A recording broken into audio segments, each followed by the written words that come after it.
রাজধানী ঢাকা সহ দেশের বিভিন্ন অঞ্চলে সকাল থেকে বৃষ্টি হচ্ছে। দেশের কোথাও কোথাও ভারী থেকে অতি ভারী বৃষ্টি হতে পারে আজও।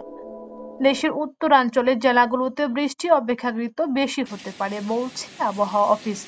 আবহাওয়া অফিস বলছে, বঙ্গোপসাগরে সৃষ্ট হওয়া গভীর নিম্নচাপ বাংলাদেশের উত্তরাঞ্চল পর্যন্ত বিস্তৃত হয়েছে। এর প্রভাবে রাজধানী ঢাকা সহ দেশের প্রায় সব এলাকায় বৃষ্টি হতে পারে। এদিকে মৌসুমী বায়ু বেশ সক্রিয়, এর কারণে বৃষ্টির পরিমাণ বেশি রয়েছে এবং ৪৪ থেকে ৮৮ মিলিমিটার পর্যন্ত বৃষ্টি হলে তাকে ভারী বৃষ্টি বলা হয়। তবে এর বেশি হলে তাকে অতি ভারী বৃষ্টি বলে।